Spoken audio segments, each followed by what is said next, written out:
Hey, good morning, everybody. Look, I wanted to come on with a quick morning motivation because, as we are discussing power, I am writing a book, and every time I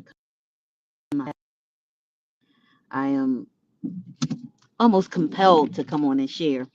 But I want to share a compelling uh, message or thought that I had on yesterday. On yesterday, I had the opportunity to talk to a good friend, and while talking to her, we began to talk about the power of sight. To talk about the power of sight,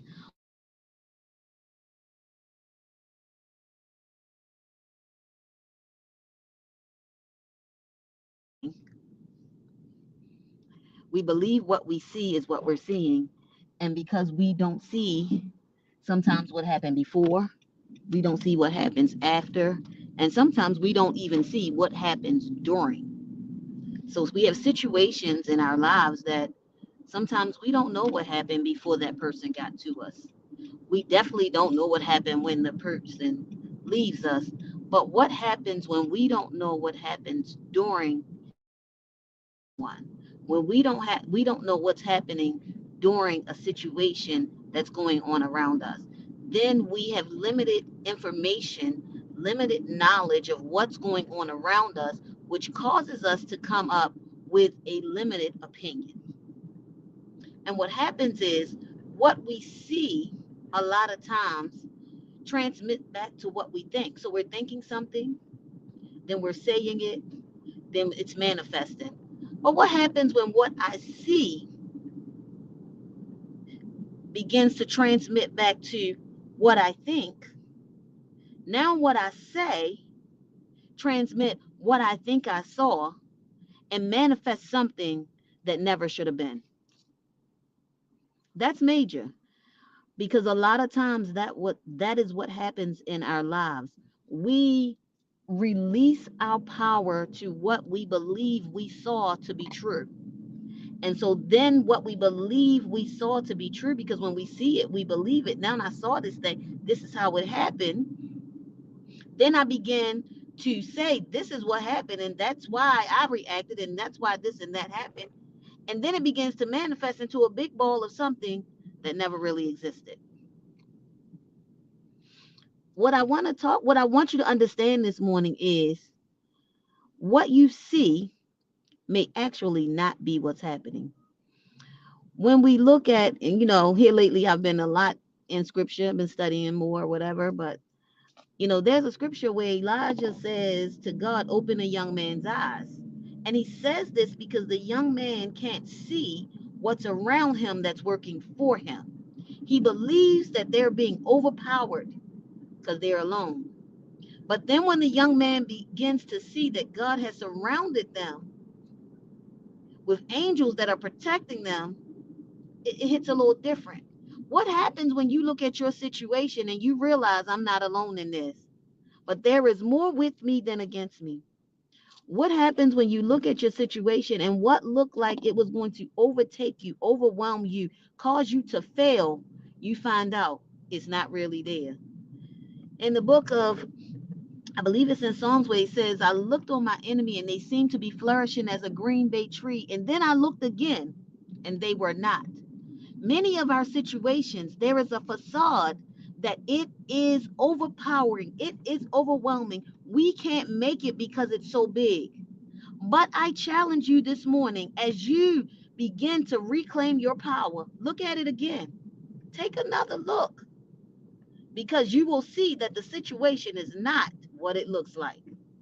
I encourage you that as we are reclaiming our power, as we are delving in and diving into the power that's within us, because your first look may be misleading.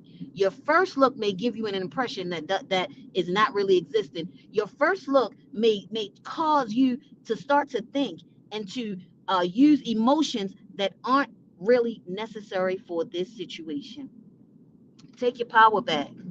Clean your glasses, because when your glasses are foggy or dirty, You can't see as clearly as you would usually see. When your emotions are on high, you can't see a situation as clearly as you would see it if you were cool-headed. Take another look. Ask God to open your eyes. If you talk to a professional, ask them to help you to see the situation more clearly. Because I promise you, sometimes your eyes will betray you.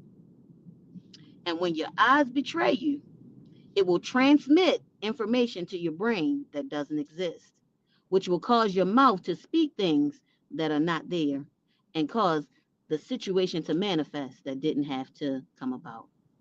Hey guys, I just wanted to share that quick motivational moment. Look at it again. As usual, I am not going to come on without inviting you to the Life Happens Conference, which is coming up October the 24th in Baltimore, Maryland, where we have held it every year since we started. We are going into, this is our 6th year of having this conference. And this conference is a conference where mental health professionals and spiritual leaders come together to equip us with tools for dealing with everyday life, like our sight. Like our sight, like what we see, how it affects us mentally, how it affects what we say, how it affects how we live, how it affects how we move. And so I encourage you, get your ticket, go over to lifehappens1.com, register today.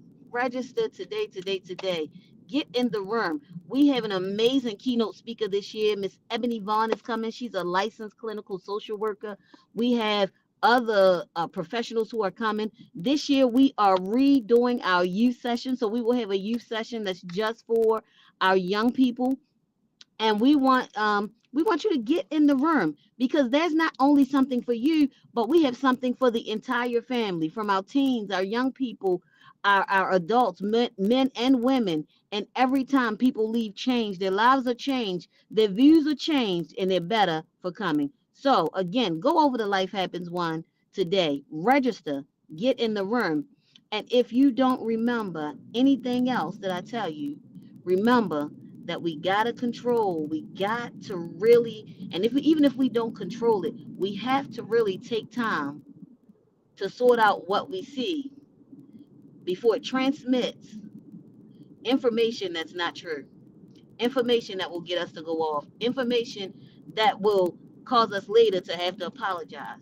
So we have to control what we see. We have to control how we translate what we see to our brains so that we don't say what will cause a upheaval in our lives, and so that we don't manifest a situation that we never want to be in. Guys, I love you. I pray that you are having an amazing day. My plan is to come back and see you on Friday, but if I don't, I will definitely see you on Monday for morning motivation. See you next time. Bye, everybody.